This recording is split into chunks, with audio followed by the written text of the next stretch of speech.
even the fact that he's in court and he's getting all this airtime, he is the main subject that everybody is talking about right now. And that's been the case for at least the last 2 weeks. Even if you look at our website right now, every top story has something to do with Donald Trump.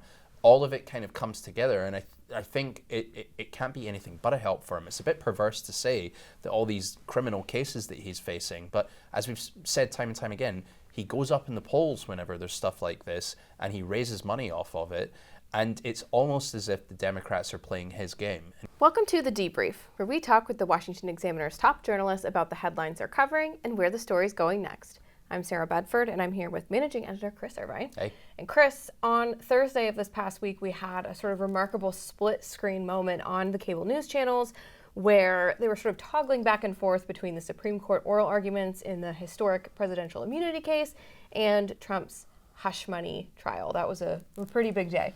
For sure. I mean, it kind of, I was really struck by it that when you're in a newsroom, you've obviously got TV screens that are everywhere to every different channel, and everyone was doing that back and forth, and it felt like the first time in a long time for me that the kind of ramifications and the seriousness of the kind of quagmire that Donald Trump finds himself in.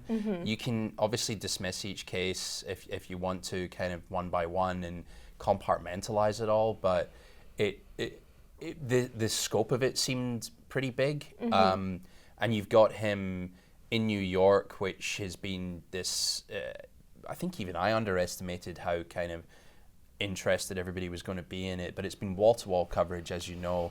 And then the Supreme Court just kind of came in off the top rope today. I guess we'll kind of see where that ends up landing in a couple months. But today felt like the first time I thought, oh God, he really is. He's got a lot on his plate right now. Yeah. So far, in a lot of these cases, Trump has taken a lot of L's. A lot of rulings have gone against him in the sort of pretrial phase of all of these cases that have set him up for potential failure. But the Supreme Court case being a big, probably the biggest, one of the decisions that could potentially go his way, and he could start racking up some wins if he sees a grant of immunity, an acquittal in Manhattan. Do you think that affects the presidential race dramatically? How can it not, really? I mean, he's always claimed that this is the deep state out to get him, and the Biden administration, and he's throwing it back on them, saying this is an election interference case in its own right. I think what I've been quite struck with, particularly on Thursday, was he's been complaining that he can't get out on the campaign trail to go and do his thing, have his MAGA rallies. But he is using these impromptu press conferences before and after the court hearings to speak to all of America. And you recall MSNBC and CNN said a few years ago, we're not going to take Trump's rallies anymore because he just lies the whole time. Well, these are de facto rallies or campaign events that he's holding. On Thursday, he didn't say anything about the court case. He just started railing on Joe Biden for poor GDP figures, and CNN is running it the whole time. It's practically wall-to-wall 24/7 coverage. So just to kind of circle back there, that regardless, I think if the cases start to go his way, that is obviously going to be a boon to his campaign. But even the fact that he's in court and he's getting all this airtime, he is the main subject that everybody is talking about right now. And that's been the case for at least the last 2 weeks. Even if you look at our website right now, every top story has something to do with Donald Trump. All of it kind of comes together, and I think it can't be anything but a help for him. It's a bit perverse to say that all these criminal cases that he's facing, but as we've said time and time again, he goes up in the polls whenever there's stuff like this, and he raises money off of it, and it's almost as if the Democrats are playing his game, and he seems to have spun it on its head in this way that he's using totally to his advantage. And just to belabor the point a little bit, he talked about how he couldn't go and defend himself at the Supreme Court. But I do think the optics of being in the New York court, which is kind of has certain connotations about it as well. You know, you think of Law and Order, and you think of all the different procedurals that have taken place in Manhattan, and that camera time, it's so valuable for him, and he doesn't have to spend any money on it. He's spending money on legal fees, obviously, but quite a bit. yeah, not on rally fees. So it's really quite stark, quite astounding.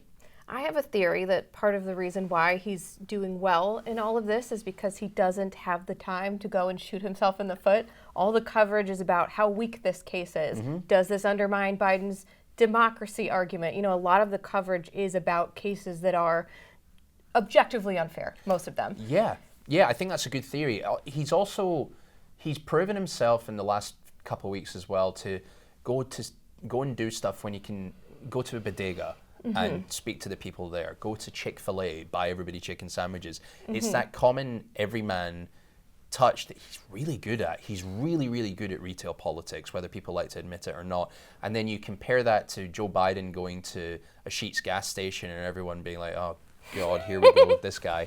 And yeah, he just, I don't want to come across as a Trump fanboy here because that's not what I'm saying, but he's really good at certain elements of the campaign, and these seem to be playing to his strengths right now.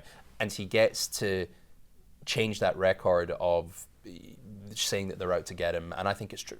I think people are buying what he's selling. And finally, you know, we were told when he was under investigation by the DOJ, well, this is really going to sink his chances. It didn't. We were told when he got indicted, that was really going to hurt him. There's a lot of conventional wisdom that, well, if he's convicted, that's the thing. Do you think that him getting convicted in this case really will move the needle away from him?